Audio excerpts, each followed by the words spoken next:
ఈ ఉదయకాల సమయంలో దేవుని యొక్క కొంత వాక్య భాగాన్ని మనం జ్ఞాపకం చేసుకుందాం. యేసుక్రీస్తు ప్రభువారు ఈ భూలోకంలో జీవించినటువంటి జీవితంలో ఆయన చేసినటువంటి కొన్ని క్రియలను మనము ఈ ఉదయకాల సమయంలో జ్ఞాపకం చేసుకుందాం. ఆయన ఈ భూలోకంలో జన్మించిన తరువాత ఆయన ఈ భూలోక జీవితాన్ని మనము ఒక 5 రకాలుగా మనము దానిని విభజించవచ్చును. యేసుక్రీస్తు ప్రభువారి యొక్క మాటలు, అలాగే ఆయన యొక్క చేతలు, అంతేగాక ఆయన తృణీకరించబడటము, అంతేగాక ఆయన మరణము, ప్రభువారి యొక్క మరణము, ఆయన పునరుద్ధానము, అంతేగాక యేసుక్రీస్తు ప్రభువారి యొక్క ఆరోహణము. అంటే ఈ 6 విషయాలు యేసు ప్రభువారి యొక్క జీవితంలో చాలా మర్మాన్ని కలిగి ఉన్నట్లుగా నేను మీ అందరికీ కూడా జ్ఞాపకం చేస్తూ ఉన్నాను. ప్రభువారు ఈ భూలోకంలో జన్మిస్తాడని యేసయ్య పుట్టక మునుపు కొన్ని వందల సంవత్సరాల క్రితము చాలామంది ప్రవక్తలు ప్రభువారు గురించి తెలియజేశారు. ఆయన ఈ భూలోకంలో జన్మిస్తాడని, ఈ భూలోకంలో జన్మించి మనుషులందరినీ కూడా ఆయన పశ్చాత్తాప్తుడుగా చేసి మనుషులందరి కొరకు ఆయన ఈ భూలోకంలో మరణిస్తాడని మనందరికీ కూడా బాగా తెలుసు. వాటిని గురించి మనము రకరకాల సమయాల్లో మనము జ్ఞాపకం చేసుకుంటూ ఉంటాం. అయితే వాక్య భాగంలో మనం గమనించినట్లయితే యేసుక్రీస్తు ప్రభువారి యొక్క మాటలు లేదా యేసు ప్రభువారి యొక్క బోధలు, అంటే ద వర్క్స్ ఆఫ్ జీసస్ లేదా ద వర్డ్స్ ఆఫ్ జీసస్, యేసు ప్రభువారి మాటలు, ఆయన మాట్లాడేటటువంటి తీరు, ఆయన ఎలాగా ప్రజలతో సంభాషించాడో, ఎలాగా ప్రజలను ఆయన దర్శించాడో అని మనము దేవుని యొక్క వాక్య భాగంలో మనము జ్ఞాపకం చేసుకున్నట్లయితే, ఆయన మాటలను మనము చూసినప్పుడు పరిశుద్ధ గ్రంథంలో మనం గమనించినట్లయితే యోహాను సువార్తలోనే 14వ అధ్యాయము 10వ వచనాన్ని మనము చదివినప్పుడు అక్కడ యేసుక్రీస్తు ప్రభువారు, నేను నా యందు తండ్రియు ఉన్నామని నీవు నమ్ముట లేదా? నేను మీతో చెప్పుచున్న మాటలు నా అంతటా నేనే చెప్పుటలేదు. తండ్రి నా యందు నివసించుచు తన క్రియలు చేయుచున్నాడు. తండ్రి యందు నేనును నా యందు తండ్రియు ఉన్నాడని నమ్ముడి, లేదా ఈ క్రియల నిమిత్తమైనను నన్ను నమ్ముడి అని యేసుక్రీస్తు ప్రభువారు తన యొక్క శిష్యులతో మాట్లాడుతున్నాడు. అంటే యేసుక్రీస్తు ప్రభువారు ప్రతి దినము కూడా ఆయన ప్రార్థించేటటువంటి ఒక మంచి అలవాటును ఆయన కలిగి ఉన్నాడు. ఆయన ఉదయకాల సమయంలో లేదా మధ్యాహ్నకాల సమయంలో లేదా సాయంకాల సమయాలలో లేదా మధ్యరాత్రి వేళ ఆయన ఎంతగానో ప్రార్థించి తండ్రితో ఆయనకు ఒక మంచి కమ్యూనికేషన్ని ఆయన అభివృద్ధి చేసుకున్నట్లుగా మనము దేవుని యొక్క వాక్య భాగంలో కూడా జ్ఞాపకం చేసుకుంటూ ఉంటాం. శిష్యులతో ఆయన ఈ మాటలు మాట్లాడుతూ ఆయన చెప్పినటువంటి విషయాలు మనం చూసినప్పుడు ఆయన దేవాలయంలో ఉన్నటువంటి మనుషులతో మాట్లాడుతున్నాడు, దేవాలయంలో ఉన్నటువంటి మనుషులతో మాట్లాడతాడు, సమాజ మందిరములో ఉన్నటువంటి ప్రజలతో యేసుక్రీస్తు ప్రభువారు మాట్లాడుతూ ఉన్నాడు. అంతేగాక కొండపై ఎంతోమంది జనులు యేసు ప్రభువారి యొక్క దర్శనానికి వచ్చినప్పుడు, యేసు ప్రభు యొక్క బోధనలు వినడానికి వచ్చినప్పుడు వారందరితో కూడా ప్రభువారు చర్చించినట్లుగా, వారికి ఎన్నో విషయాలు తెలియజేసినట్లుగా మత్తయి సువార్తలోనే మనము యేసుక్రీస్తు ప్రభువారి యొక్క కొండ మీద ప్రసంగాన్ని గురించి మనము జ్ఞాపకం చేసుకుంటూ ఉంటాం.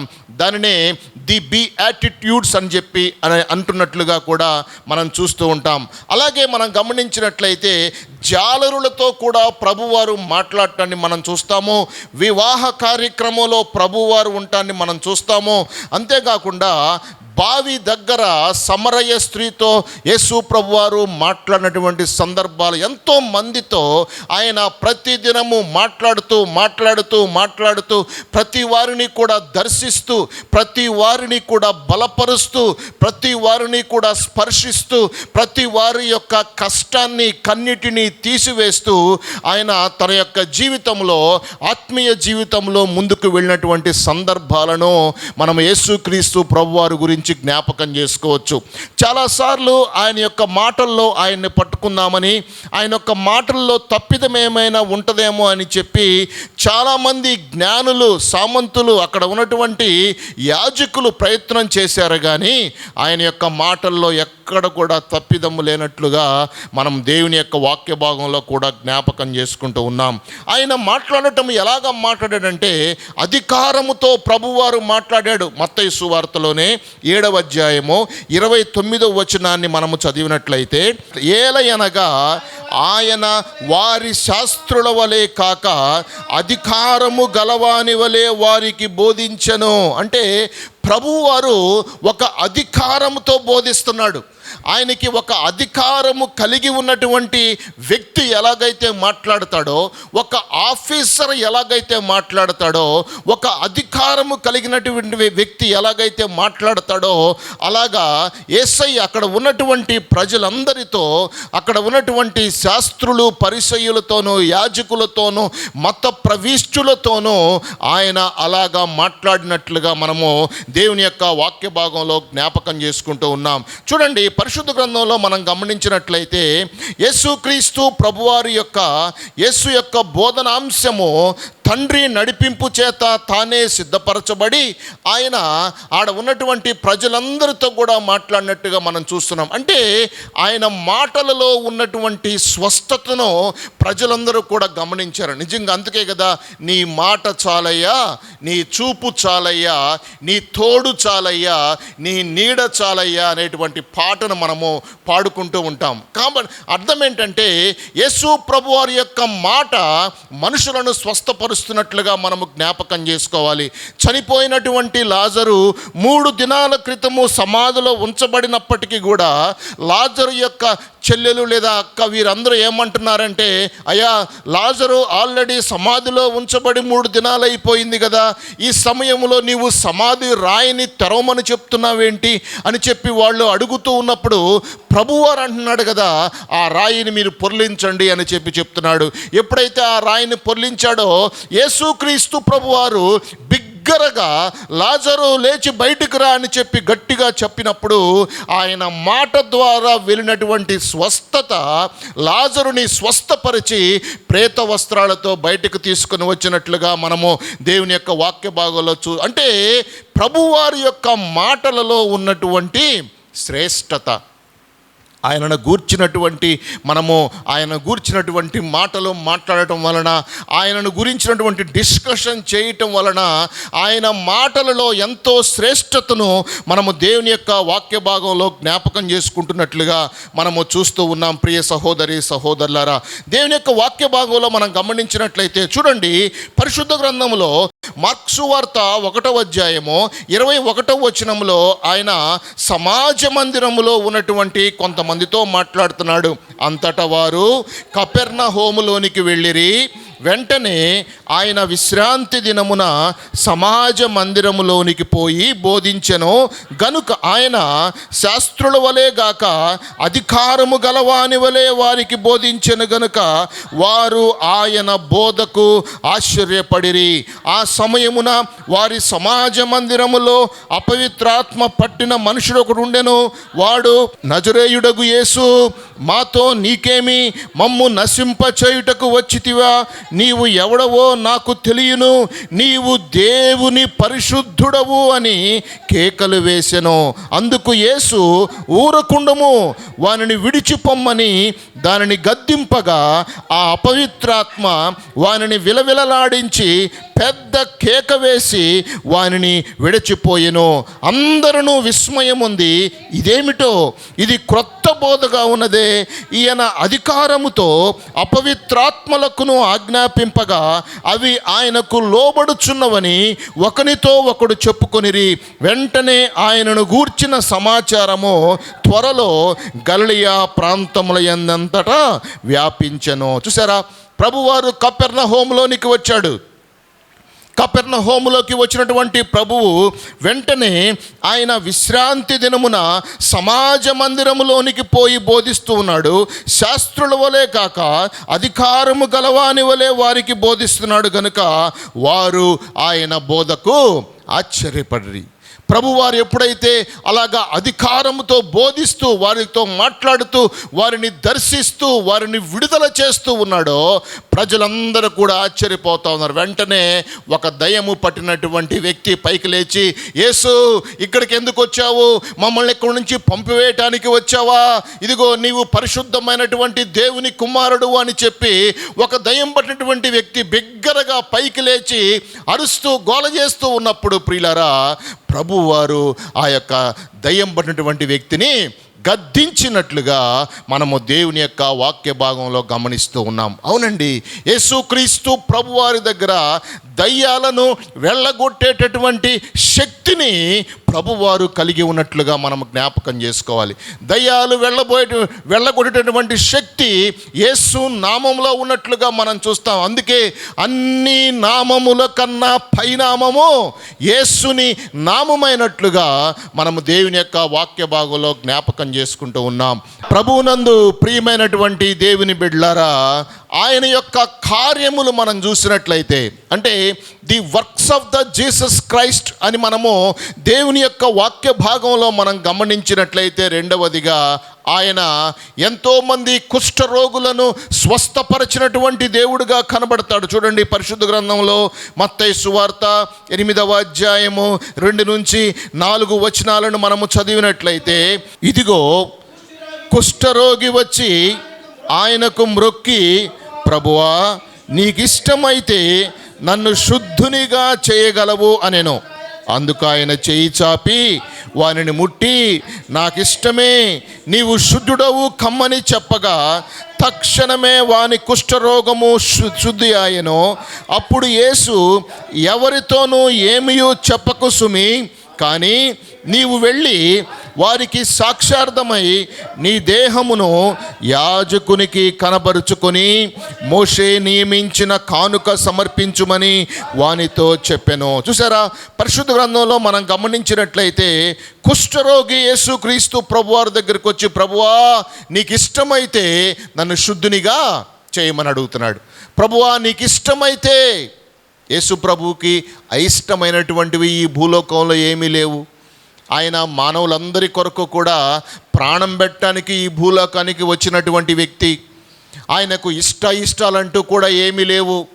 ఆయన ఈ భూలోకంలో జీవించినంత కాలము కూడా చాలా సాధు జీవితాన్ని ఆయన జీవించి, సామాన్యమైనటువంటి జీవితాన్ని జీవించి, ఆయన సరిగా భోజనము చేసి చేయక, సరైన వస్త్రాలు కట్టుకొనక, ఆయన ఉండటానికి కూడా స్థలము లేక, నక్కలకు బొరియలును ఆకాశ పక్షులకు గూళ్ళున్నవి కానీ మనుష్య కుమారుడు తలవాల్చుకొనుటకైనను స్థలము లేదు అని చెప్పి యేసు ప్రభువారు ఎంతగానో చిన్నాభిన్నమైపోయి ఆయన తన ప్రాణాన్ని ఇవ్వటానికి ఈ భూలోకానికి వచ్చినప్పుడు ప్రియులారా, ఇక్కడ కుష్ఠరోగి అడుగుతున్నాడయ్యా, నీకు ఇష్టమైతే నన్ను శుద్ధినిగా చేయి. దేవునికి అయిష్టమైనటువంటివంటూ ఏమీ లేదండి. ఆయనకు మనుషులను స్వస్థపరచడము ఇష్టము. మనుషుల యొక్క కోరికలు లేదా మనుషుల యొక్క అవసరతలు తీర్చటము దేవునికి ఇష్టము. మనుషులు ఆశీర్వాదములోనికి రావటం దేవునికి ఇష్టము. మనుషులు తమ యొక్క పాపాలను ఒప్పుకొని దేవుని వైపునకు తిరగడము దేవునికి ఇష్టము. మనుషులు పశ్చాత్తాప్తులుగా మార్చబడటము దేవునికి ఇష్టము. మనుషులు పరిశుద్ధాత్మతో నింపబడటము దేవునికి ఇష్టము, మనుషులు ఆరోగ్యకరంగా ఉండటము దేవునికి ఇష్టము, మనుషులు సువార్త పరిచర్య చేయటము దేవునికి ఇష్టము, మనుషులు దేవుని కొరకు సాక్షులుగా నివాసము చేయటము దేవునికి ఇష్టమైనటువంటి విధంగా నేను మీకు ఇష్టమైనటువంటిదని నేను మీకు జ్ఞాపకం చేస్తూ ఉన్నాను. అయితే ఈ కుష్ఠరోగి అడుగుతున్నాడు కదా, నీకు ఇష్టమైతే నన్ను నీవు శుద్ధునిగా చేయి ప్రభువా. ప్రభువారు అంటున్నారు, నాకు ఇష్టమేముందయ్యా, నాకు నిన్ను శుద్ధునిగా చేయటము నాకు చాలా ఇష్టము. I want to heal you. నేను నిన్ను స్వస్థపరచాలని ఇష్టము కలిగి ఉన్నాను, నేను నిన్ను స్వస్థపరచటానికి ఆలోచన కలిగి ఉన్నాను, నేను నిన్ను దీవించటానికి ఆలోచన కలిగి ఉన్నాను అని చెప్పి ఆయనను అక్కడికక్కడే స్వస్థపరచినట్లుగా మనము దేవుని యొక్క వాక్య భాగంలో జ్ఞాపకం చేసుకుంటాం. కొన్నిసార్లు మనము అనుకున్నటువంటి కార్యాలు జరగకపోతే మనం ఏమనుకుంటామంటే దేవునికి అయిష్టమైనదేమో, దేవునికి ఇష్టం లేదేమో ఈ కార్యము అని చెప్పి మనం అనుకుంటూ ఉంటాం. కానీ ప్రియులారా, అది మన యొక్క అవిధేయత, మన యొక్క పాపస్థితి, మనము దేవుని దగ్గర ఒప్పుకోలేనటువంటి పరిస్థితులు ఏమైనా ఉన్నట్లయితే వాటి ద్వారానే అలాగ జరుగుతుంది. కానీ దేవునికి అయిష్టమైనదంటూ ఏమీ లేనట్లుగా కూడా మనం దేవుని యొక్క వాక్య భాగంలో జ్ఞాపకం చేసుకుంటూ ఉన్నాం. ఆయన చిత్తంలో అన్నీ కూడా దేవుడు చేయటానికి సమర్థవంతమైనటువంటి దేవుడుగా కనబడుతున్నట్లుగా మనము చూస్తూ ఉన్నాం. ప్రియ సహోదరి సహోదరులారా, పరిశుద్ధ గ్రంథంలో మనం గమనించినట్లయితే చూడండి, నాతో పాటుగా మత్తయి సువార్తలోనే 8వ అధ్యాయము 28 నుంచి 34 వచనాలను మనము చదివినట్లయితే, ఆయన అద్దరినున్న గదరేనీయుల దేశము చేరగా దయ్యములు పట్టిన 2 మనుషులు సమాధులలో నుండి బయలుదేరి ఆయనకు ఎదురుగా వచ్చిరి. వారు మిగుల ఉగ్రులైనందున ఎవడునూ ఆ మార్గమున వెళ్ళలేకపోయెను. వారు, ఇదిగో దేవుని కుమారుడా, నీతో మాకేమి, కాలము రాకమునిపే మమ్మను బాధించుటకు ఇక్కడికి వచ్చితివా అని కేకలు వేసిరి. వారికి దూరమున గొప్ప పందుల మంద మేయుచుండగా ఆ దయ్యములను నీవు మమ్మను వెళ్ళగొట్టిన ఎడల ఆ పందుల మందలోనికి పోనిమ్మని ఆయనను వేడుకొనెను. ఆయన వాటిని పొమ్మనగా అవి ఆ మనుషులను వదిలిపెట్టి ఆ పందులలోనికి పోయెను. ఇదిగో ఆ మందంతయు ప్రపాతము నుండి సముద్రములోనికి వడిగా పరిగెత్తుకొని పోయి నీళ్లలో పడి చూశాను. ఎందుకంటే సైతానికి చాలా శక్తి ఉంటుంది. ఇక్కడ మనం గమనించినట్లయితే ఈ సైతాను, ఈ యొక్క దయ్యాలు చెప్తా ఉన్నాయి, ఈ యొక్క మాటలను మనం గమనించినట్లయితే ప్రియ సహోదరి సహోదరులారా, పరిశుద్ధ గ్రంథంలో మనం చూసినప్పుడు ఆయన అద్దరినున్న గెదరేనీల దేశమును చేరగా దయ్యాలు పట్టిన 2 మనుషులు సమాధుల్లో నుంచి బయలుదేరి ఆయనకు ఎదురుగా వచ్చిరి. దయ్యాలు బట్టి 2 మనుషులు ఉన్నారు. ఈ దయ్యాలు పట్టినటువంటి వారందరూ కూడా సమాధుల్లో తిరుగుతూ రకరకాలుగా దేవునికి వ్యతిరేకమైనటువంటి క్రియలు చేస్తూ ఆ దినాలలో వారు అలాగ నివాసం చేసినట్లుగా మనం చూస్తూ ఉన్నాం. ఎందుకంటే ఎప్పటికప్పుడు కూడా యేసు నామములో స్వస్థతను మనము ప్రోక్షించవలసిన ఆవశ్యకత ఎంతైనా ఉన్నది. గర్భఫలాల కొరకు ప్రార్థన చేసేటప్పుడు యేసు నామములో ఈ యొక్క కుటుంబాన్ని దీవించు ప్రభువా, మా గర్భఫలాలను దీవించు ప్రభువా, సాతాను క్రియలు వారి మీద పని చేయకుండా నీవు సహాయం చేయి ప్రభువా అని చెప్పి వారి కొరకు మనం ప్రార్థన చేయాలి. అంతేకాకుండా మనము కూడా కుటుంబం కొరకు ప్రార్థన చేసేటప్పుడు ఈ సాతాను శక్తులు కుటుంబాల మీద పని చేయకుండా ఉండటానికి దేవా నీ కృప దయచేయి ప్రభు అని చెప్పి మనము ప్రార్థించవలసిన ఆవశ్యకత ఎంతైనా ఉన్నది. తెలియక కొంతమంది రకరకాలైనటువంటి దారాలు కట్టుకుంటారు. ఏదైనా సరే బాగలేకపోతే కొంతమంది తెలియక అక్కడికి వెళ్ళి అంతరం కట్టుకుంటే ఏదో బాగుపడుద్దని ఆడికెళ్ళి ఇసుగు తీసుకొచ్చుకొని ఇంటి చుట్టూ చల్లుకుంటే పాములు రావని, ఆడికెళ్ళి నల్ల దారాలు కట్టుకుంటే ఎర్ర దారాలు కట్టుకుంటే, లేదా ఇంటి ఓపెనింగ్ అప్పుడు ఎవరంటారు పంచాంగం చూపించుకుంటే పలాని సమయంలో వివాహం జరగాలని, పలాని 10 గంటలకల్లా రిబ్బన్ కటింగ్ చేయాలని, ఇలాంటి అన్నీ కూడా ప్రియులారా సాతాను కార్యాలు, సాతానుకి సంబంధించినటువంటి కార్యాలుగా నేను మీకు జ్ఞాపకం చేస్తూ ఉన్నాను. యేసు నామములోనే స్వస్థత, అన్ని నామముల కన్నా పైనామము యేసుని నామము అన్న విషయాన్ని మనము జ్ఞాపకం చేసుకోవాలి. అంతేగాని రకరకాలైనటువంటి డైరెక్షన్స్ వైపు మనము తిరగవలసిన ఆవశ్యకత అంటూ ఎంతోమంది ఎన్నో రకాలుగా చెప్తూ ఉండవచ్చు. లోకంలో ఉన్నటువంటి వారు అక్కడ బాగుంది, ఇక్కడ బాగుందని లోకంలో ఉన్నటువంటి ప్రజలందరూ కూడా లోకంలో విషయాలను తెలియజేస్తూ ఉంటారు.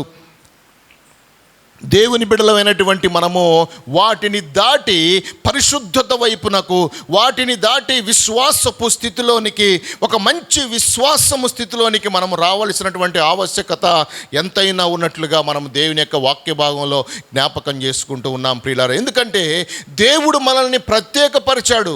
ఇంకా లోకములో మనము ఉంటాము, కానీ లోకము మనలో ఉండకుండా మనము జాగ్రత్త పడవలసిన ఆవశ్యకత ఎంతైనా ఉన్నది. మనము లోకములో నుంచి ప్రత్యేకించబడినటువంటి వారము, మనము దేవుని పిల్లలమై ఉన్నాము, దేవుని యొక్క రాయబారులమై ఉన్నాము.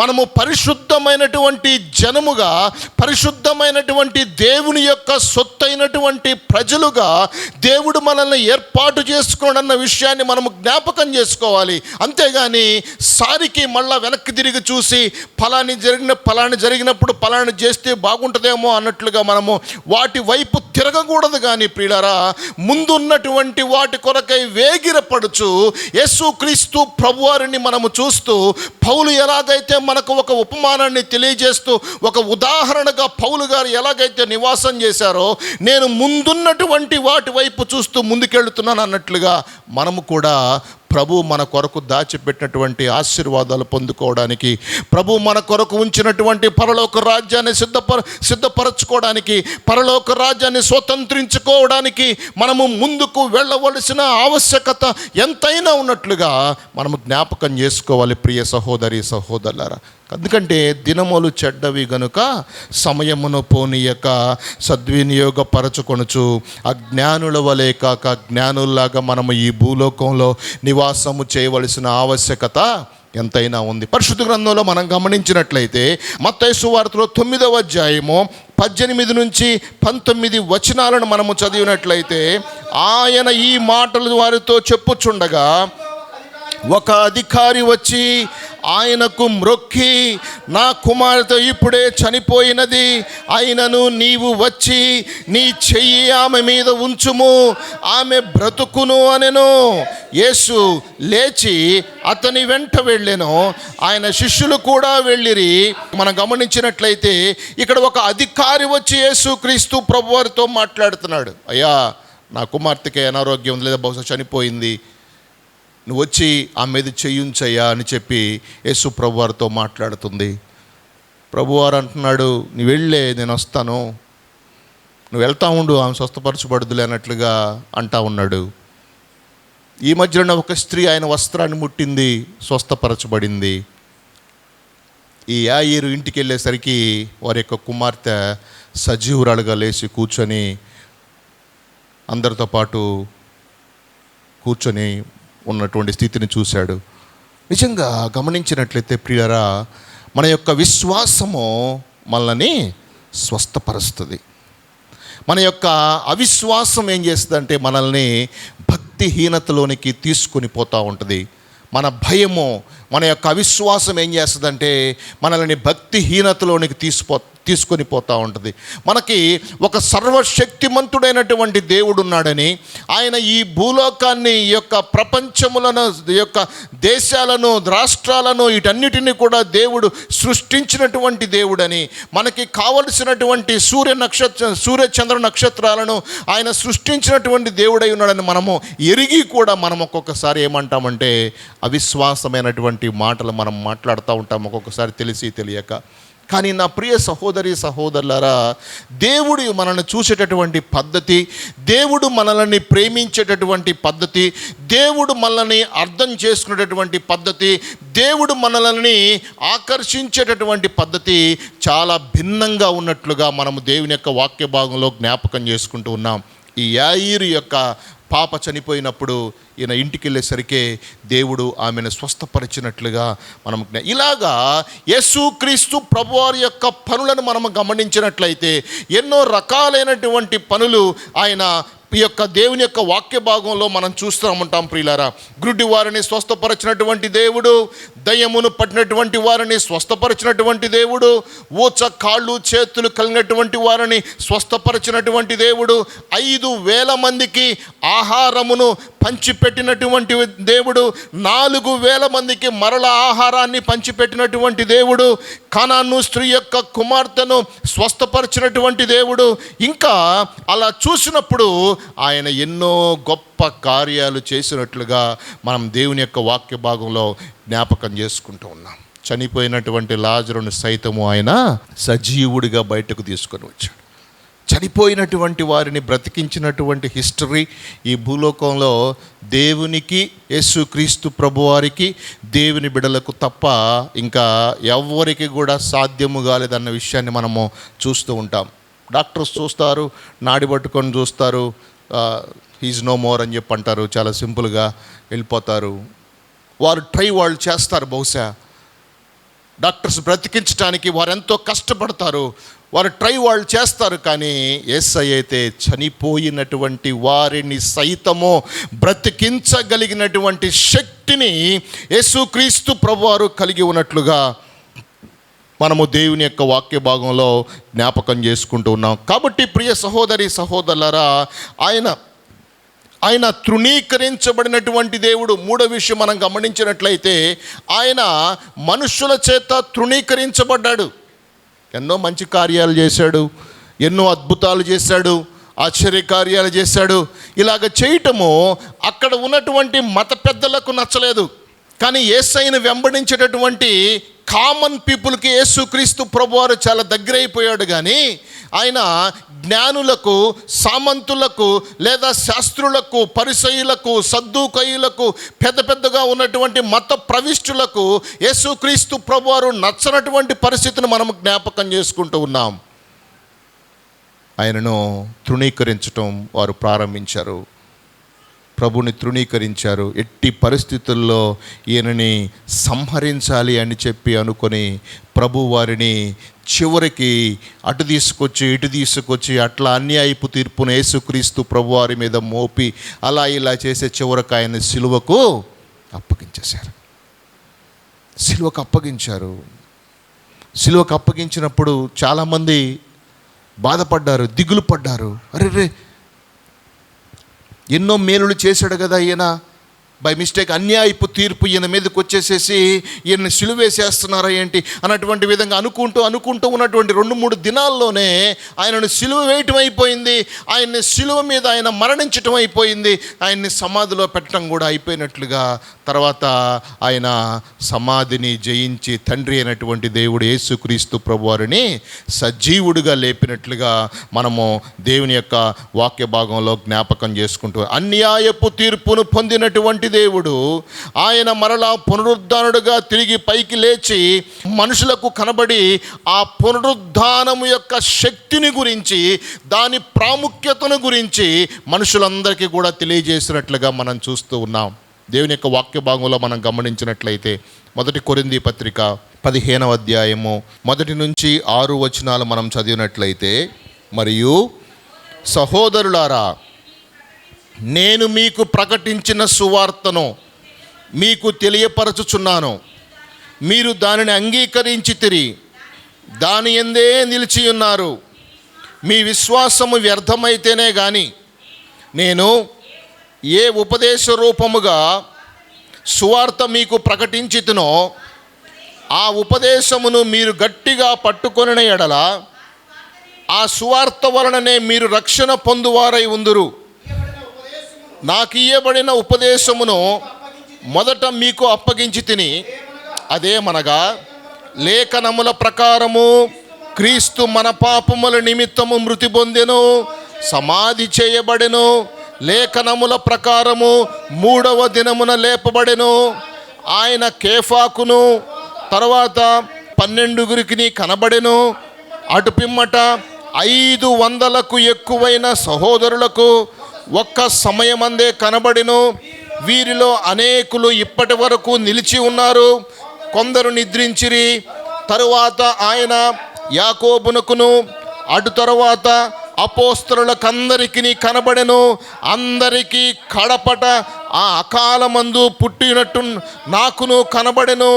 ఏలయనగా నేను అపోస్తలందరిలో తక్కువ వాడను అని చెప్పి పౌలు గారు సెలవిస్తున్నట్లుగా మనము జ్ఞాపకం చేసుకోవాలి. పౌలు గారు చెప్తున్నారు, యేసుక్రీస్తు ప్రభువారు తిరిగి లేచాడు. ఆయన కొంతమందికి కనబడ్డాడు. ఆయన సజీవుడిగా ఉన్నాడు. ఇప్పుడు మన యొక్క ప్రార్థనను ఆయన అంగీకరిస్తున్నాడు. మన యొక్క ఆలోచనలు ఆయన అర్థం చేసుకుంటున్నాడు. మన ప్రార్థనకు జవాబు దయచేస్తున్నాడు. ఆయన నిన్న నేడు రేపు ఏకరీతిగా ఉన్నటువంటి దేవుడు. ఆయన మార్పు లేనటువంటి దేవుడు, మాట తప్పనటువంటి దేవుడుగా ఉండి, సజీవుడుగా ఉండి ప్రతి ఒక్కరిని కూడా దర్శిస్తున్నట్లుగా కూడా మనము దేవుని యొక్క వాక్య భాగంలో జ్ఞాపకం చేసుకుంటూ ఉన్నాం. పౌలు గారు అంటున్నారు, నేను అందరిలో కన్నా చివరి వాడను. ఏలయనగా నేను అపోస్తలులందరిలో తక్కువ వాడను. దేవుని సంఘాన్ని హింసించినందున అపోస్తలుడు అనబడుటకు యోగ్యుడను కాను. అయినను నేను ఏమై ఉన్నానో అది దేవుని కృప వలననే అయి ఉన్నాను. మరియు నాకు అనుగ్రహింపబడిన ఆయన కృప నిష్ఫలము కాలేదు. కానీ వారికంటే నేను ఎక్కువగా ప్రయాసపడితిని.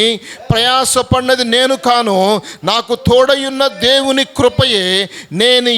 నేనేమైనానేమి వారైననేమి అలాగుననే మేము ప్రకటించుచున్నామో అలాగుననే మీరు విశ్వసించితరే. పౌలు గారు చెప్తున్నటువంటి మాట ఏంటంటే, నేను ఏమయ్యున్నా కానీ, నేను ఎలాగ సువార్త ప్రకటించినా కానీ, నిజంగా పౌలు గారు ఎన్నో కష్టాలు పడ్డారండి. సువార్త ప్రకటించడం అంటే సామాన్యమైనటువంటి విషయం కానే కాదు. ఈ దినాలలో నూతనమైనటువంటి బిడ్డలకు యేసుక్రీస్తు ప్రభువారి గురించి చెప్పటం అంటే చాలా క్లిష్టమైనటువంటి పరిస్థితులు మనం చూస్తూ ఉన్నాం. కొత్త వారికి సువార్త ప్రకటించాలన్నా, ప్రభు గురించి చెప్పాలన్నా చాలా ఇబ్బందికరమైనటువంటి పరిస్థితులను మనము ఎదుర్కొంటూ ఉన్నాం. గమనించినట్లయితే బయట సొసైటీలో ఎంతో వ్యతిరేకతను ఎదుర్కొంటూ ఉన్నాం. ప్రియులారా, మనం గమనించినట్లయితే చాలా వ్యతిరేకత. క్రైస్తవులంటే చాలా తక్కువ భావము, చులకని స్వభావము, క్రైస్తవులంటే తక్కువగా చూడటము, ఇలాంటి అన్నీ కూడా మనం ఎదుర్కొంటూ ఉంటాం ప్రియులారా. కానీ గమనించినట్లయితే క్రైస్తవులు లేకుండా ఈ భూమి మీద మనుగడ లేదు అన్న విషయాన్ని నేను మీకు జ్ఞాపకం చేస్తూ ఉన్నాను.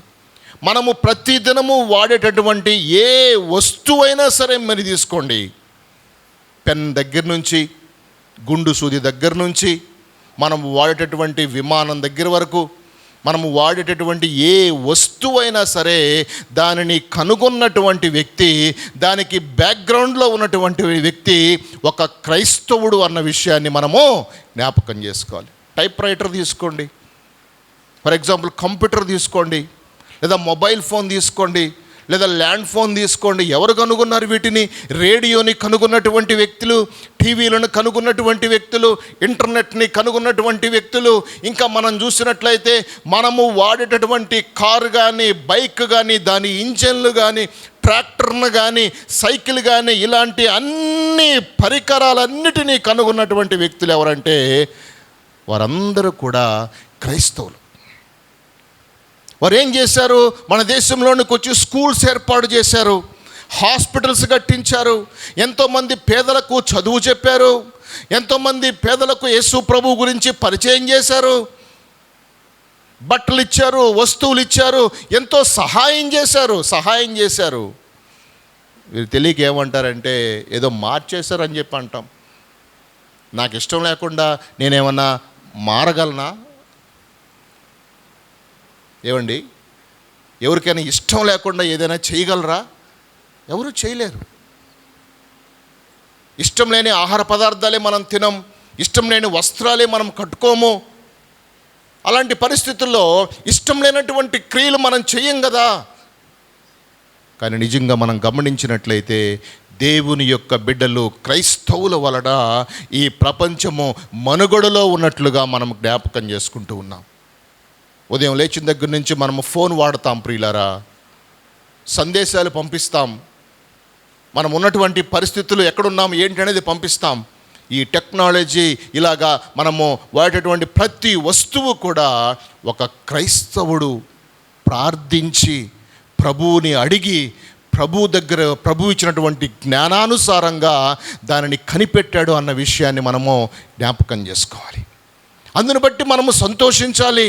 అందుకే పౌలు గారు అంటున్నాడు కదా, నేను ఇంత విశ్వాసము కలిగి ఉన్నాను, నేను ఎంత అపోస్తలుడుగా ఉన్నప్పటికీ కూడా శిష్యులతో యేసు ప్రభు ఎలాగైతే మాట్లాడాడో అలాగే నన్ను కూడా దర్శించాడు.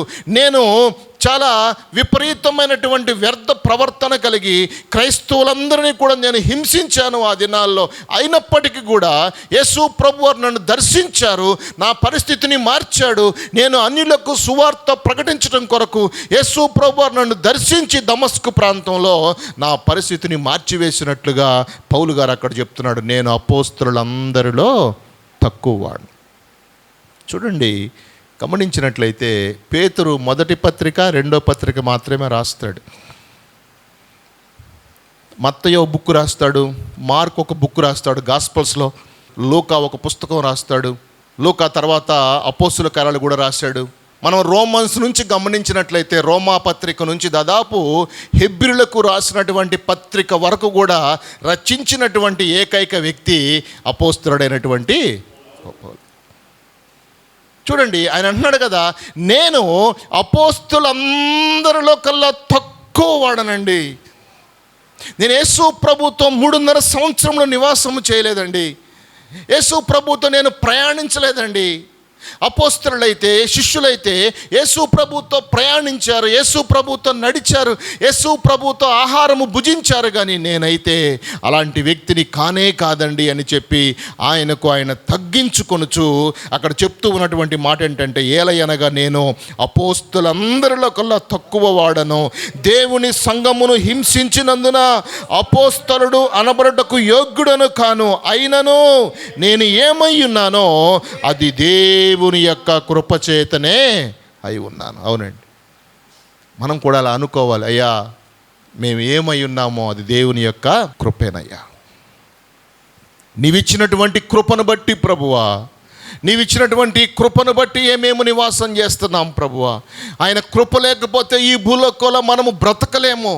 మరియా దేవుని యొక్క కృపను పొందుకుంది, నోవహు దేవుని యొక్క కృపను పొందుకున్నాడు.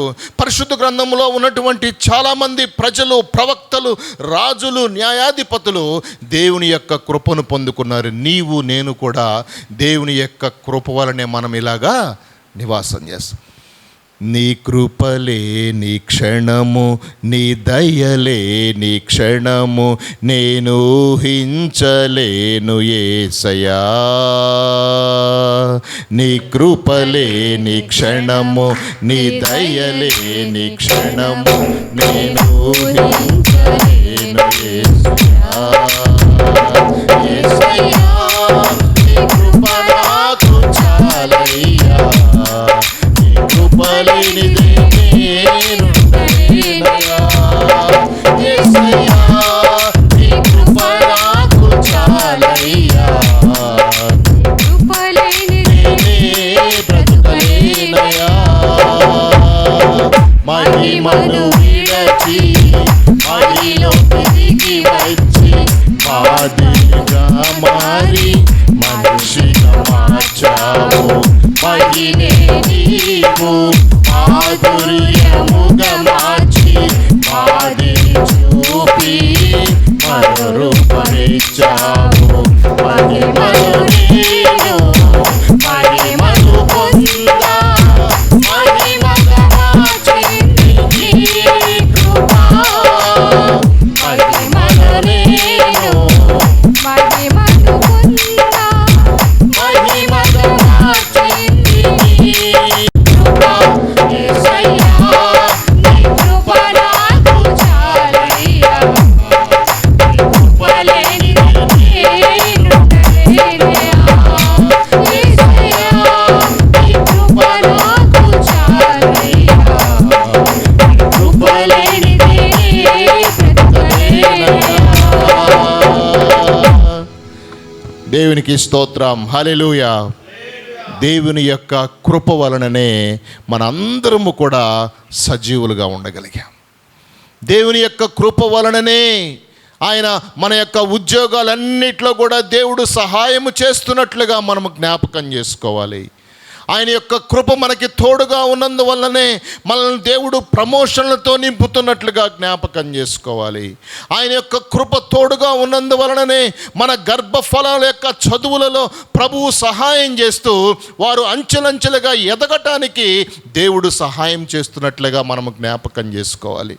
అందుకే పౌలు గారు ఏమంటున్నాడంటే, నేను ఇలా ఉన్నానంటే అది దేవుని యొక్క కృపేనయ్యా, అది దేవుని యొక్క కృపేనయ్యా, అందుకే నేను ఇలా ఉన్నానయ్యా అని చెప్పి ఆయన తనను తానుగా ప్రభు సన్నిధిలో తెలియజేసుకుంటున్నట్లుగా నేను మీకు జ్ఞాపకం చేస్తున్నాను. ప్రియులారా, మనం కూడా ఎలాంటి పరిస్థితుల్లో ఉన్నా, అది సంతోషమైన, అది ఇబ్బంది అయినా, ఎలాంటి పరిస్థితుల్లో ఉన్న ప్రభువా నీకు స్తోత్రాలు ప్రభు. ప్రతి విషయంలో దేవునికి మనము కృతజ్ఞతాస్తుతులు చెల్లించాలి. ప్రతి విషయంలో చెల్లించాలి.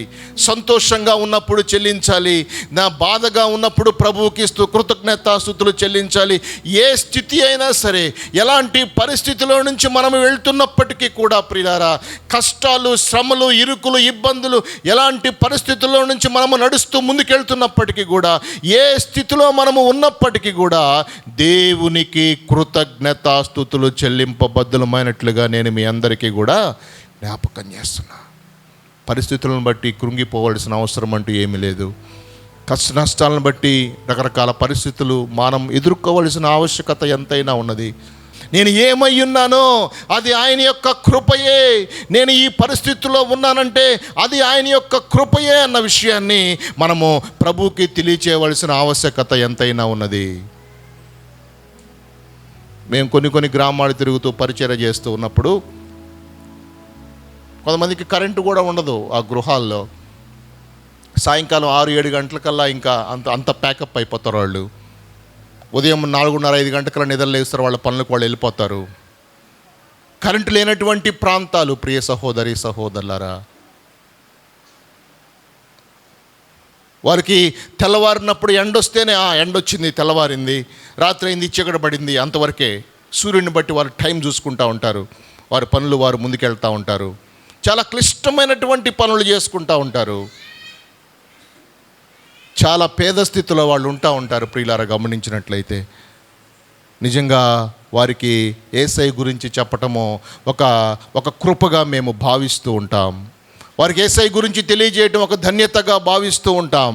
అందుకే పౌలు గారు చాలా గట్టిగా మాట చెప్తాడు, మేము అలాగున్నామంటే ఇది దేవుని యొక్క కృపయే అన్న విషయాన్ని పౌలు గారు తెలియజేస్తున్నట్లుగా మనం జ్ఞాపకం చేసుకో. అందుకే క్రీస్తు యొక్క పునరుద్ధానం యొక్క ప్రాముఖ్యత ఏంటంటే, మొట్టమొదట ఇది సువార్తకు ఒక గుండెకాయ వంటిది. రెండవదిగా మనం చూసినట్లయితే రోమీయులకు రాసిన పత్రిక 10వ అధ్యాయము 9-10 వచనాలు మనం చదివినప్పుడు, అదేమనగా యేసు ప్రభువుని నీ నోటితో ఒప్పుకొని దేవుడు మృతుల్లో నుండి ఆయనను లేపినని నీ హృదయమందు విశ్వసించిన ఎడల నీవు రక్షింపబడుదువు. ఏలయనగా నీతి కలుగునట్లు మనుష్యుడు హృదయములో విశ్వసించును, రక్షణ కలుగునట్లు నోటితో ఒప్పుకొనును. అది ఏమనగా ఆయన యందు విశ్వాసముంచు వాడెవ్వడును సిగ్గుపడడని లేఖనము చెప్పుచున్నది. యూదుడని గ్రీసు దేశస్థుడని భేదము లేదు, ఆ ఒక్క ప్రభువే అందరికీ ప్రభు అయ్యుండి తనకు ప్రార్థన చేయు వారి అందరి ఎడల కృప చూపుటకై ఐశ్వర్యవంతుడై ఉన్నాడు. ఎందుకనగా ప్రభువు నామమును బట్టి ప్రార్థన చేయువాడెవడో వాడు రక్షింపబడును అని దేవుని యొక్క వాక్య భాగంలో మనం చూస్తూ ఉన్నాం. రక్షణ పొందటానికి ఆయన పునరుద్ధానమే కారణమై ఉన్నది. మూడో విషయం మనం చూసినట్లయితే దేవుని యొక్క వాక్య భాగంలో 1 కొరింథీ పత్రిక 15వ అధ్యాయము 12 నుంచి మనం చదివినప్పుడు, మృతుల్లో నుండి లేపబడి ఉన్నాడని ప్రకటించబడుచుండగా మీలో కొందరు మృతుల పునరుద్ధానము లేదని ఎట్లు చెప్పుచున్నారు? మృతుల పునరుద్ధానము లేని ఎడల క్రీస్తు కూడా లేపబడి ఉండలేదు కదా. మరియు క్రీస్తు లేపబడి ఉండని ఎడల మేము చేయు ప్రకటన వ్యర్థమే కదా, మీ విశ్వాసమును వ్యర్థమే కదా. దేవుడు క్రీస్తుని లేపినని ఆయనను గూర్చి మేము సాక్ష్యము చెప్పుచున్నాము. మృతులు లేపబడని ఎడల దేవుడు ఆయనను లేపలేదు కనుక మేము దేవుని విషయమై అబద్ధపు సాక్షులుగా అగుపడుచున్నాము. మృతులు లేపబడని ఎడల క్రీస్తు కూడా లేపబడలేదు. క్రీస్తు లేపబడని ఎడల మీ విశ్వాసము వ్యర్థమే అని చెప్పి పౌలు గారు కొన్ని విషయాలు అక్కడ తెలియజేస్తూ, యేసు క్రీస్తు ప్రభువారు పాపములో ఉన్నటువంటి వారిని వారి స్థితిలో నుంచి బయటకు తీసుకొని రావడానికి ఆయన పునరుద్ధానుడై లేచినట్లుగా మనము చూస్తూ ఉన్నాం ప్రియులరా. రోమీలకు రాసిన పత్రిక 4వ అధ్యాయము 25వ వచనాన్ని మనము చదివినప్పుడు, మన అపరాధముల నిమిత్తము అప్పగింపబడి మనము నీతిమంతులుగా తీర్చబడుటకై ఆయన లేపబడెను. మన కొరకు యేసు ప్రభువారు లేపబడ్డాడు. ఆయన నీతిమంతులుగా, మనల్ని నీతిమంతులుగా తీర్చటానికి ప్రభువారు ఈ భూలోకంలో సశరీరుడుగా లేపబడ్డట్లుగా మనము దేవుని యొక్క వాక్య భాగంలో జ్ఞాపకం చేసుకోవాలి. అదేవిధంగా 1 కొరింథీ పత్రిక 15వ అధ్యాయము 1 నుంచి కొన్ని వచనాలు మనం క్రిందికి చదివినట్లయితే,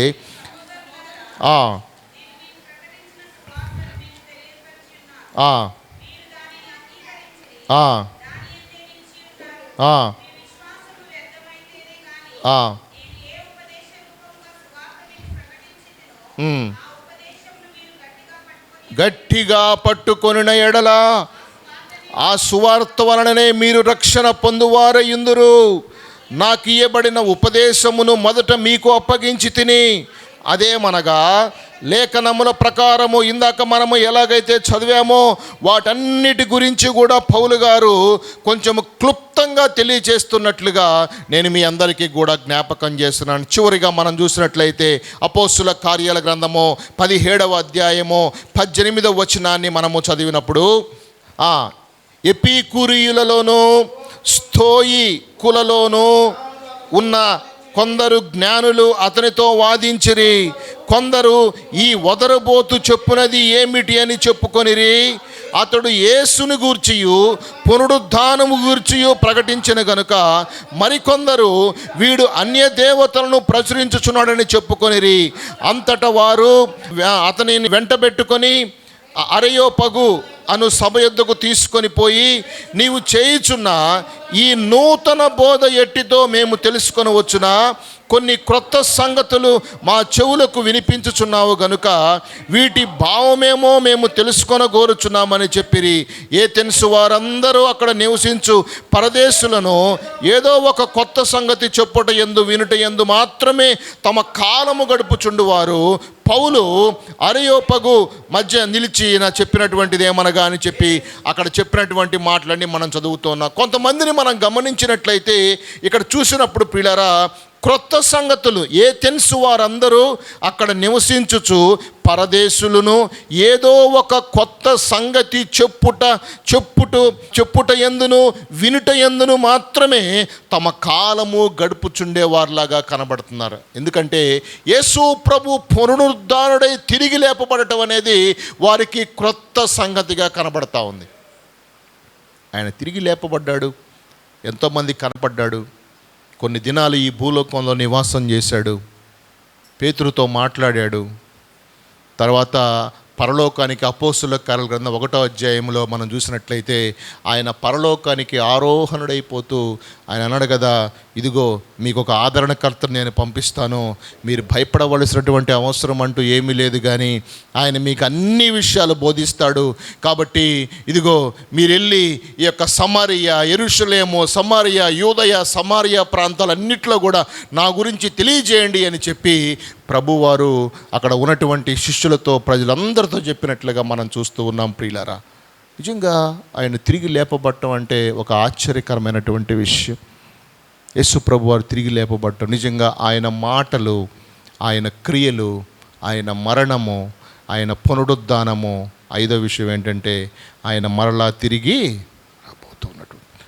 కాబట్టి మనందరము కూడా ఆయనను ఎదుర్కోవడానికి సిద్ధపాటు మనస్సు కలిగి మనం ప్రభువు కొరకు ఎదురు చూసే బిడ్డలుగా మనందరము కూడా ఉండాలని ఈ యొక్క మధ్యాహ్న కాల సమయంలో మనము జ్ఞాపకం చేసుకుంటూ ఉన్నాం. దయచేసి కళ్ళందరం కూడా కళ్ళు మూసుకుందాం, ప్రార్థన చేసుకుందాం. ప్రభువా, మేమందరము కూడా సిద్ధపాటు కలిగి ఉండే కృప దయచేయండి ప్రభువా. దేవా, మీరు మాకు తోడుగా ఉన్నటువంటిది మీ మాటలు ప్రభువా, మీ స్వస్థత ప్రభువా. ఎంతోమంది నాయన మీరు ఈ భూలోకంలో ఎంతోమందిని స్వస్థపరిచారు ప్రభువా. నాయన ప్రభువా, స్వస్థత మా అందరికీ కూడా దయచేయండి ప్రభువా. ఎంతోమందిని విడుదల చేశారు ప్రభువా. ఆ విడుదల మాకు కూడా దయచేయండి ప్రభువా.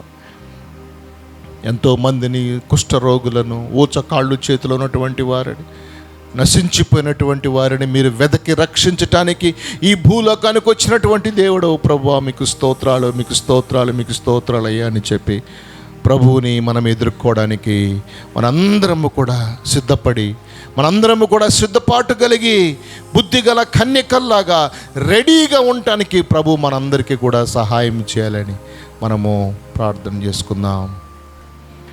మమ్మల్ని మిక్కిలిగా అతి మిక్కిలిగా ప్రేమించిన మా ప్రియ పరలోకమందున్న మా తండ్రి, మీ పరిశుద్ధ నామానికి వందనాలు ప్రభువా.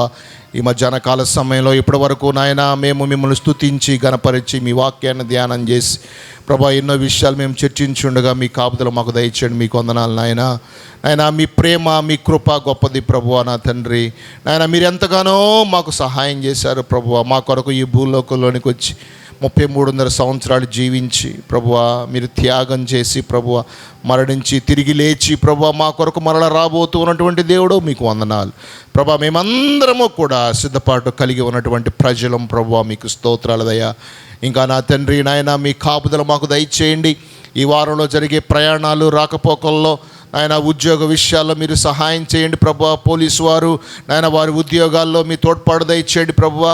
ఆయన నా తండ్రి ఎంతో బిజీగా ఉంటారు ప్రభువా. నా తండ్రి ఎంతో ఒత్తిడితో ఉంటారు ప్రభువా. వారికి సహాయం దయచేయండి అయ్యా. వారికి మీ కాపుదల దయచేయండి అయ్యా. వారి తండ్రి నాయన, వారు నా తండ్రి నాయన ఎంతగానో ఒత్తిడికి గురి అవుతూ ఉంటారు. వారిని కాపాడండి. వారి భార్యలను మీరు జ్ఞాపకం చేసుకోండి ప్రభువా. వారి భర్తలను మీరు జ్ఞాపకం చేసుకోండి ప్రభువా. మీకు స్తోత్రం. గర్భఫలాలను బట్టి ప్రార్థిస్తూ ఉన్నాం నా తండ్రి. వారికి సహాయం చేయండి ప్రభువా. మీకు స్తోత్రాలు, వందనాలు చెల్లించుకుంటూ ఉన్నాం నా తండ్రి. అయ్యా నా తండ్రి నాయన ప్రభువా, నా తండ్రి ప్రత్యేకంగా ప్రార్థిస్తున్నాం నా తండ్రి. నాయన ఈ వారంలో నా తండ్రి ప్రయాణం చేసే ప్రతి బిడ్డను బట్టి ప్రార్థిస్తున్నాం నా తండ్రి. నాయన మీ కాపుదలు దయచేయండి. బిల్లుని చింతలను బట్టి ప్రార్థిస్తున్నాము. వారు నాయన ఈ మధ్యాహ్న కాలము నైట్ ప్రభువా నా తండ్రి వారు ఇరువురు ప్రభువా వైజాగ్ అలాగే భీమవరం ట్రావెల్ చేయొచ్చు ఉండగా మీ సహాయం వారికి దయచేయండి ప్రభువా. వారికి కావలసిన బలాన్ని దయచేయండి, శక్తిని దయచేయండి. మీకు స్తోత్రాలు నా తండ్రి. ఫస్ట్ ఇయర్ నా తండ్రి నాయన చింతల్ని మంచిగా పాస్ అవడానికి మీరు సహాయం దయచేశారు. మీకు స్తోత్రాలు ప్రభువా నా తండ్రి నాయన. భయాన్ని దూరపరచండి ప్రభువా. ధైర్యముతో అడుగులు ముందుకు వేయటానికి మీరు సహాయం చేయండి. నీకు స్తోత్రాలు నా తండ్రి నాయన. ఇంకా యవనస్తులను బట్టి ప్రార్థిస్తున్నాను ప్రభువా. యవనస్తులందరినీ మీరు జ్ఞాపకం చేసుకోండి అయ్యా. వారికి కావలసినటువంటి నాయన నా తండ్రి మంచి మెరుగైనటువంటి ఆత్మీయ జీవితం ప్రతి బిడ్డకు మీరు దయచేయండి ప్రభువా. మీకు స్తోత్రాలు. ఇంకా వాక్యాన్ని విని చదువుకొని ప్రభువా నా తండ్రి నాయన ఇంకా మిమ్మల్ని స్తుతించి గణపరిచి పరిశుద్ధాత్మ అనుభవంలోనికి రావటానికి మీ సహాయ సహకారాలు మెండుగా దయచేయమని కోరుకుంటూ ఉన్నాం. మీకు వందనాలు ప్రభువా నా తండ్రి నాయన. అలాగే స్త్రీలందరిని బట్టి ప్రార్థిస్తూ ఉన్నాను ప్రభా. స్త్రీలను జ్ఞాపకం చేసుకోండి అయ్యా. వారిని స్వస్థపరచండి, ఆరోగ్యవంతులుగా చేయండి ప్రభువా. ఇంకా కుటుంబాల్లో రకరకాల కార్యక్రమాలు వారు ఉంటుండగా వారికి సహాయం చేయండి ప్రభువా. వారి ప్రయాణాలు రాకపోకలు మీరు జ్ఞాపకం చేసుకోండి ప్రభువా. ఉద్యోగాలు చేస్తున్న స్త్రీలందరిని బట్టి ప్రార్థిస్తూ ఉన్నాను నా తండ్రి నాయన. వారిని బలపరచండి, వారి ఉద్యోగాల్లో ఒత్తిడిని మీరు దూరపరచండి ప్రభువా. స్తోత్రాలు స్తోత్రాలు స్తోత్రాలు చెల్లించుకుంటూ ఉన్నాం. ఇంకా నా తండ్రి ఉద్యోగాల కొరకు ఎదురు చూస్తున్నటువంటి వారిని ప్రభా, ఇంకా ఫర్దర్ స్టడీస్ కొరకు వెయిట్ చేస్తూ ఉన్నటువంటి వారికి మంచి కాలేజీల్లో సీట్స్ మీరు అనుగ్రహించిన తండ్రి మీ నామానికి మహిమ తెచ్చుకోమని ప్రత్యేకమైనటువంటి మీ దీవెనలతో నీ బిడ్డలను నా తండ్రి నాయన మీరు నింపి ప్రభువా మరలా కలుసుకునేంత వరకు మీ దేవదూతల కాపుదల దయచేసిన తండ్రి నాయన. ఈ యొక్క నా తండ్రి కుటుంబాన్ని మీరు జ్ఞాపకం చేసుకోండి ప్రభువా నా తండ్రి. సంఘం అంతటినీ కూడా నా తండ్రి పేరు పేరున ప్రభువా మీరు నా తండ్రి నీ బిడ్డల పట్ల మీ కాపుదల దయచేసి మీ కృపల వారిని వర్ధిల్లింపచేసి ప్రభువా మరలా వచ్చే వారము కలుసుకునేంత వరకు మీ దేవదూతల కాపుదలు దయచేస్తారని నమ్ముచు నజరేయుడైన యేసు క్రీస్తు అతి శ్రేష్టమైన నామాన ప్రార్థించి మరి మిక్కిలి వినయంతో అడిగి వేడుకొనుచున్నాను మా పరమ తండ్రి. Amen amen. మన పరమ తండ్రి అయిన దేవుని ప్రేమ, ప్రభు అయిన యేసు క్రీస్తు వారి యొక్క కృప, పరిశుద్ధాత్ముని యొక్క అన్యోన్య సహవాసము, సంతోషము, సమాధానము ఇది మొదలుకొని మనకు, మన కుటుంబాలకు, మన గర్భఫలాలకు ఇది మొదలుకొని సదాకాలము తోడయుండి నడిపించి దీవించి బలపరచునుగాక. Amen amen.